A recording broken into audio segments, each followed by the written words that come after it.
How would you react if you heard footsteps in the dark while tagging an abandoned train? Tonight's story transports us deep into the forgotten tracks, where an uncomplicated night of graffiti transforms into a thrilling escape. Who or what was stalking them in the shadows? Before we begin, remember to like and subscribe to Ghostly Whispers. Let's get into the terror. Story number 1. Hopefully, I'm not doxing myself by writing this, but I'm a graffiti artist, or as some may see it, a delinquent. I'm okay with either title. The point is that I enjoy spray painting and am reasonably skilled with a spray can. The tagging community is terrible. People are rude, and there is no respect among artists. As a result, I've adopted a much more low-key routine. I enjoy tagging quieter locations where my artwork is unlikely to be seen by other artists or the general public. Old train lines are usually a good bet because the train cars are endless and new trains are constantly decommissioned and abandoned. Lucas, my friend, enjoys accompanying me when I tag up, despite his not particularly fond of the idea. I appreciate the company. Some people underestimate the value of a trustworthy friend, which is unfortunate. Most of my other friends don't value my time or interest as much as he does. Lucas and I found ourselves smoking on an unnamed set of old tracks I had discovered on Google Maps earlier that day. I'm not a big stoner, but he smokes a lot of weed, so I sometimes indulge to match his vibe. It wasn't too late, maybe past 10 p.m. We finished a joint and talked while walking alongside the old rusted freight train. Surprisingly, there weren't any tags on the entire train. I reasoned they must have recently relocated here, relishing the opportunity to claim the first spot on such a delightful surface. I gave Lucas a can to play with, then went about my business. I finished my first tag about 5 minutes later. I took a few moments to admire it before moving on to the next car and so on.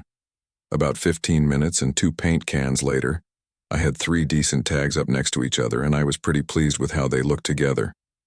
Sorry if this offends anyone, but I have a habit of throwing away empty cans as soon as they dry out. So I flung them back the way we came, enjoying the satisfying clattering sound a ball bearing makes when it bounces around inside an empty can. I then caught up with Lucas, who appeared to have rolled and lit another joint, ignoring the paint I had given him. For context, the reason I'm not a big stoner is that I started experiencing unbearable anxiety highs much more frequently, perhaps 90% of the time. In retrospect, smoking 2 joints with Lucas was a borderline disastrous decision. After all, we were doing something illegal, which was already quite nerve-wracking. I smoked the second joint anyway, convinced that I would be fine. As soon as the last sparks left the joint, we heard it. Behind us, a muffled clang echoed into the night. We both froze and stared into the dark. As adrenaline began to flow through me, I felt droplets of sweat form around my neck. I couldn't tell if the sound came from outside the train or inside one of the cars. It took time to decide which option was worse. We waited silently for a full minute. Nothing. That's when I pulled out my phone and shot this video. What the was that? There is no way. You ain't heard it, bro. I have listened to that.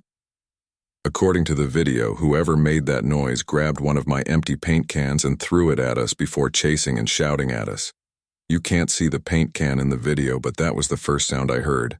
As we frantically escaped, whoever was behind us yelled, "You better not trip, boy." A few seconds later, a gunshot rang out behind us, nearly causing Lucas to trip and fall.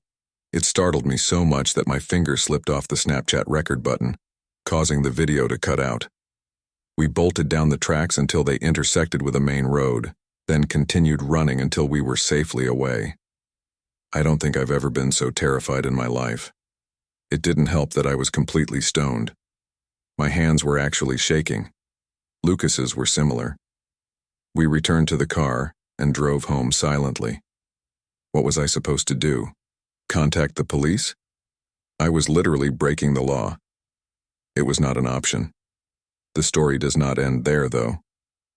I returned to those tracks a few weeks later, but this time during the day, armed with my trusty Glock 17. The train was still there, which surprised me.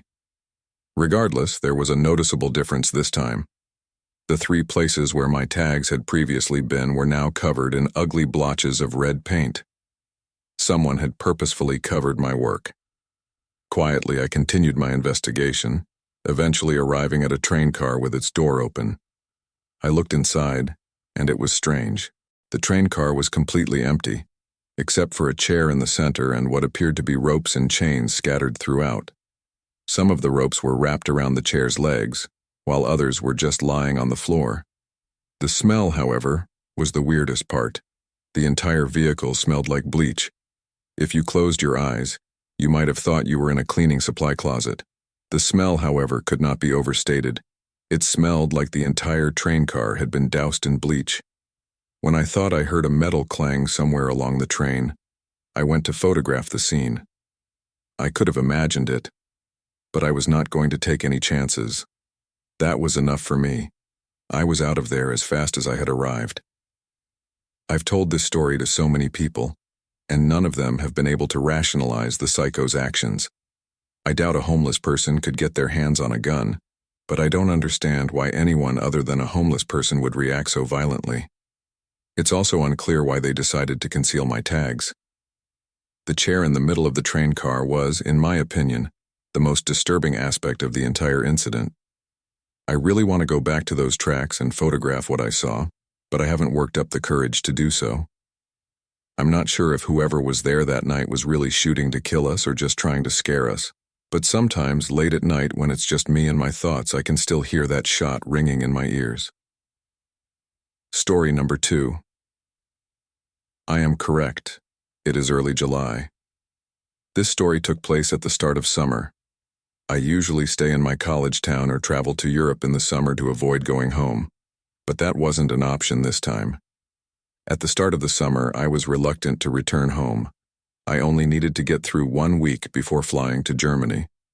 I didn't want to see any of my old friends, but I also didn't want to stay at home, so I ended up waking up early and spending my entire day hiking, watching movies, or driving around aimlessly.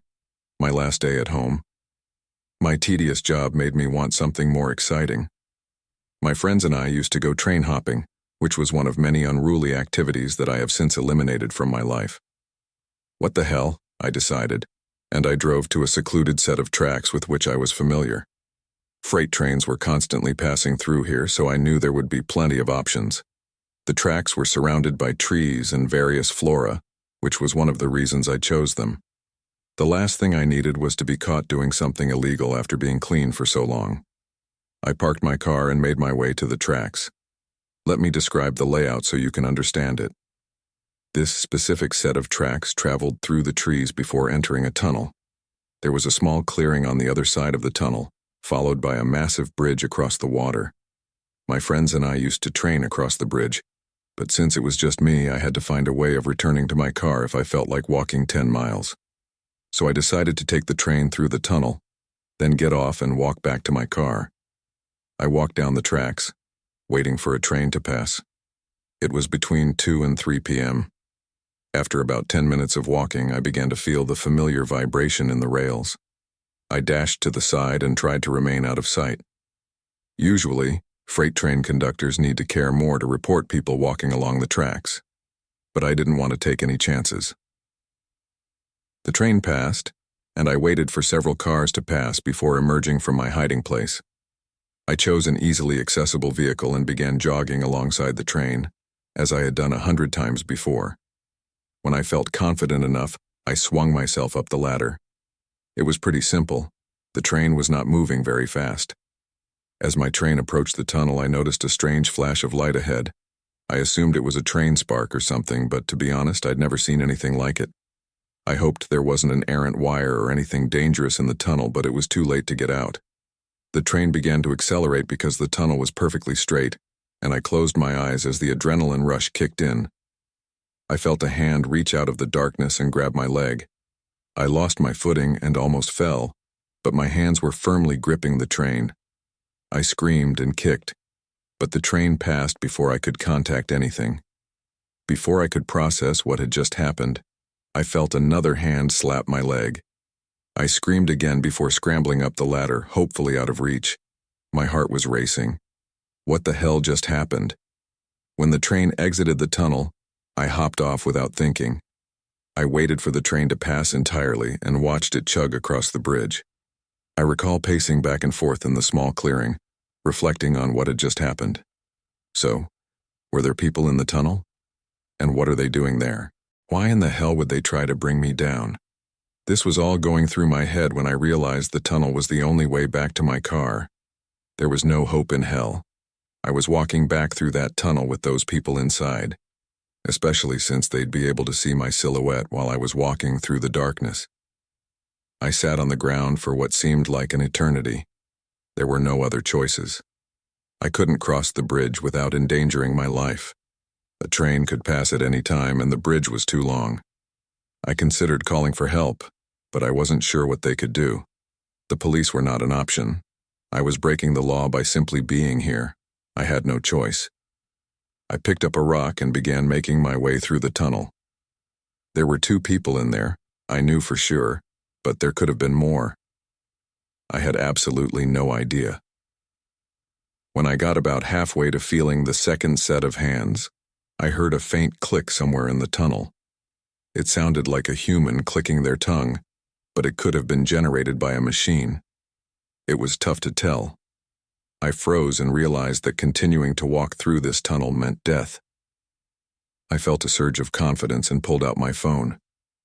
"You better stay back or I'll shoot." I made a threat, my words ringing off the tunnel walls. There was a brief silence.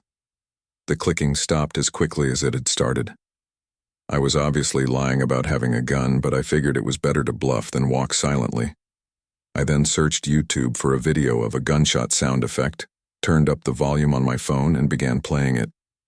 It was much louder than I expected, and with the echo of the tunnel, I prayed to God that whoever was inside bought it. Without waiting another second, I dashed into the darkness, braced for a fight. I kept running until I reached the other side. Fortunately, no one attempted to grab me. When I emerged from the tunnel, I looked back. There was another flash from deep within the tunnel. This time, however, it subsided long enough for me to see 2 silhouettes standing on the tracks facing me. That was enough for me. I turned to leave, but as I was jogging away, the worst screech I'd ever heard came from the tunnel. It sounded barbaric, undoubtedly human, but far from ordinary. I have no intention of ever going train hopping again.